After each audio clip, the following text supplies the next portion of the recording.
Jennifer Lopez's music and entertainment projects aren't the only reason she stays in the headlines. She's also known for having a very active dating life. In between getting married 3 times and getting engaged 6 times, Jennifer has been in long-term relationships with several men.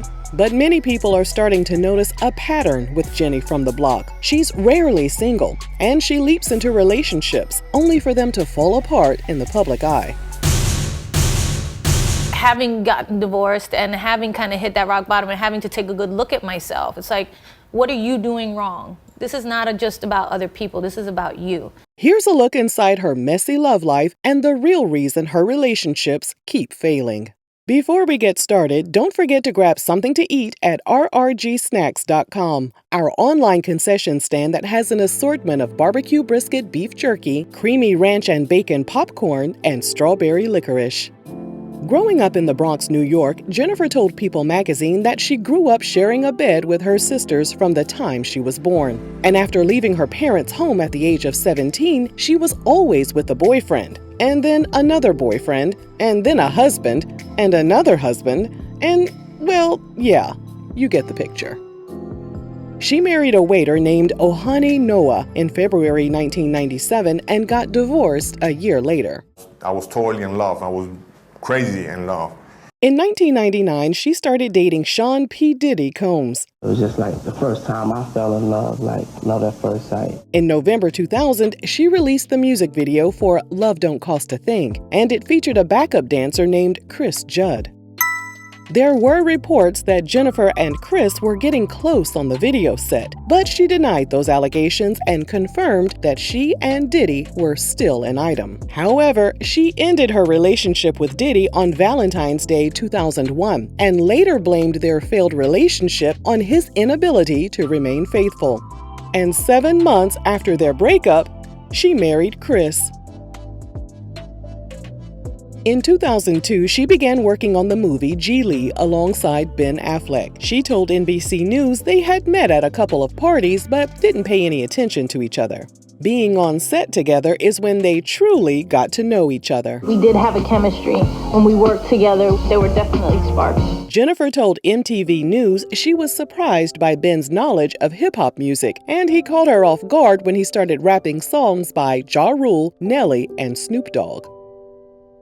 When asked by NBC News if things got romantic between them while she was still married to Chris, Jennifer insisted she and Ben were just friends. We talked a lot, and that's the thing, there was no kind of idea that we would be together in the future.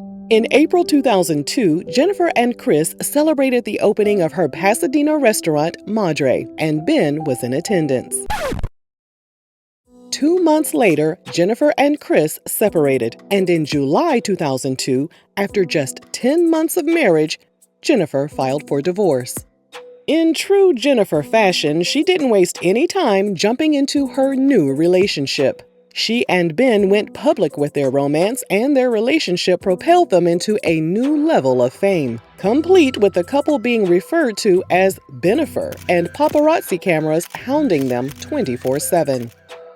Jennifer took inspiration from her real life for the music video Jenny from the Block.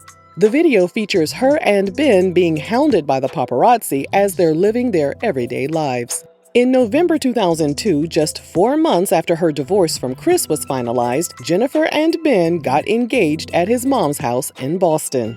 Jennifer flaunted her $2.5 million, 6.1 carat pink diamond engagement ring on every red carpet. By the summer of 2003, there were signs of trouble in paradise. Ben was spotted getting a lap dance at a Vancouver gentleman's club, but Jennifer delusionally insisted that they were still headed to the altar. When their film Geely was released in August 2003, it was a commercial flop. Critics called it the worst movie ever made, netting just $7 million off a $75 million production budget. The criticism was apparently too much for Ben to handle. He went from being Hollywood's golden boy to being mocked and criticized about his relationship and his talent. Jennifer told Behind the Music, "I wasn't one that really cared about that type of thing, but some people do. Some people can't handle that kind of scrutiny or judgment. Ben later blamed their relationship for the backlash they received and for the failure of the film. He told Times Talk, "It was because I was dating Jennifer Lopez that made it a big deal. So not only was it just a bad movie, but they dated each other." The day before their September 14, 2003 wedding, the couple released a statement saying they were putting their wedding on hold due to the increased media attention. And in January 2004, Jennifer released a statement announcing that she ended their engagement. She later told Behind the Music that it was Ben who changed his mind about their relationship, but it was a mutual decision not to go through with the marriage. With rumors that the breakup was a publicity stunt, a source told Us Weekly, "She's not doing this for the media. She's doing it for closure. It's the relationship's death certificate. He has demons that will never go away." Their film Jersey Girl was released in 2004, and it was another flop that received mixed reviews. And that was the end of Bennifer, or so we thought. We'll get into that in a bit. At this point, we've recognized that Jennifer jumps from relationship to relationship without giving herself enough time to go through the motions of heartbreak. So no one was surprised when, days after her engagement to Ben came to an end, Jennifer said Marc Anthony saved her. In her memoir entitled True Love, which we've linked in the description box, Jennifer admitted she was still dealing with a broken heart when she started dating Marc. She wrote, "I sought out comfort in another person, tried to find someone who could make me feel loved and wanted in my loneliest hour." The two had worked together previously and briefly dated in the past. After finding herself single following the end of her engagement to Ben, Jennifer was ready to dive right in with Marc. They met up to record a track for her movie Shall We Dance, and things clicked. At the time, Marc was still legally married to Dayanara Torres, the mother of 2 of his children. But on June 1, 2004, the divorce was finalized, and 4 days later, he and Jennifer tied the knot at her Beverly Hills home. They welcomed twins in February 2008. She and Marc had a good run, up until Marc filed for divorce in April 2011. Following their breakup, Jennifer told Vogue magazine that someone gave her a diamond band that spells out, "I love me." She told the magazine, "That may sound conceited, but it's not. If you don't love yourself, you can't love anybody else. And I think as women, we really forget that." But as usual, it didn't take Jennifer long to seek love from someone else instead of focusing on herself. Well, that's the thing. You don't let yourself heal. Yeah. And I never thought of that. I just thought, oh, okay, I found somebody else and this is over and that was hard, so I'll just start new. And I thought that was healthy. Within months, she was linked to Bradley Cooper and a background dancer named Casper Smart. She decided to embark on a relationship with Casper, and he told Ola.com, "I was very young. I was 23 or 24. She was 18 years older, so she was about 42 years old with 2 kids. But in the moment, everything just clicked." By this point, those in Jennifer's inner circle were concerned. During a 2012 interview with Vogue magazine, her longtime manager, Benny Medina, said Jennifer had a habit of jumping into relationships with the wrong kind of men. When asked about her track record of being a serial monogamist, Benny told the magazine, "The thing that I always sort of wished is that she would give herself time to just naturally meet someone instead of having nearly obsessive guys pursue her." Another issue he noticed was Jennifer's tendency to try and change the men she loves. The Vogue magazine journalist mentioned Jennifer's relationship with Marc and how Marc was a chain smoker and liked to drink beer, while Jennifer avoids alcohol for the most part and maintains a healthy lifestyle. In her interview with Vogue magazine, Jennifer brushed off the lifestyle incompatibility she experienced with Marc. She stated, "I'm used to that from growing up where I did. The men kind of drink beer and smoke cigarettes, and women kind of don't." Now, back to Jennifer and Casper. They had an on-again, off-again relationship, and everyone thought Jennifer was done with him for good in 2014 when he was accused of cheating on her with 2 transgender models. Casper denied the allegations, and after a brief breakup, they reconciled, and Jennifer told Chelsea Handler she was ready for husband number 4.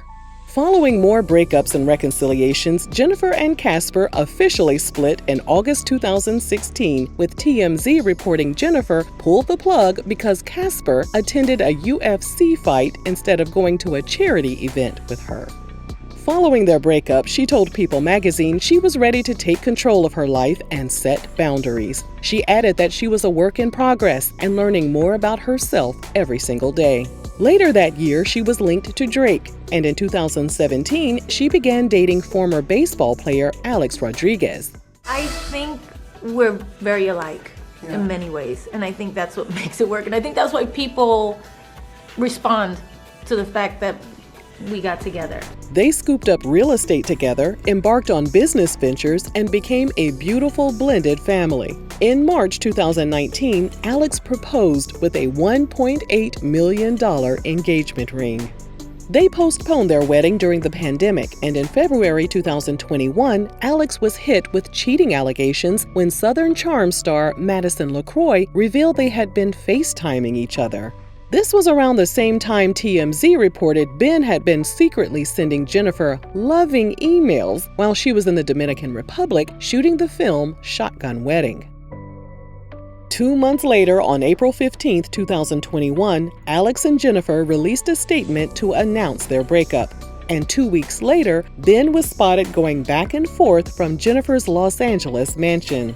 A source close to Jennifer told E! News they picked up where they last left off and are enjoying each other's company right now. On April 8, 2022, it was announced that Jennifer and Ben were engaged again. During an interview with People magazine, she admitted she has worked with a therapist to learn how to have a successful relationship. She realized she needed to love herself and be happy on her own first.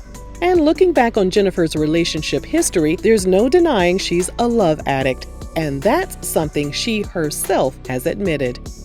Catherine Burton, a marriage and family therapist, told the New York Post she rebounds very quickly and never gives herself the chance to understand what she's doing. It's an emotional band-aid, and you fall into the exact same pattern with the next person. Catherine added that love addicts rely on other people to fill the loneliness and emptiness inside of them. She added, the love addict tends to repeat a cycle based in obsession and fantasy. In other words, it's possible that Jennifer is in love with the man she wants Ben to be. Many people are rooting for them to go all the way, but we can't ignore the elephant in the room. During his marriage to actress Jennifer Garner, in which they welcomed 3 children, Ben slipped into alcohol addiction, and the couple got divorced in 2018.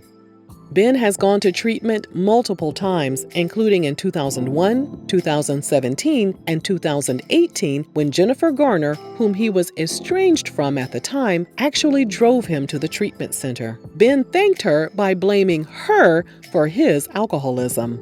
During an appearance on The Howard Stern Show, Ben said he would probably still be drinking if he had stayed married to her. He added, "It's part of why I started drinking, because I was trapped." He suffered a relapse in 2019, but in a January 2021 interview with The Hollywood Reporter, he said he's been sober for a while. Despite their past struggles, Jennifer and Ben appear to be as in love as ever. We hope they both continue to do the internal work that will allow them to have the kind of relationship they desire, and we wish them nothing but the best.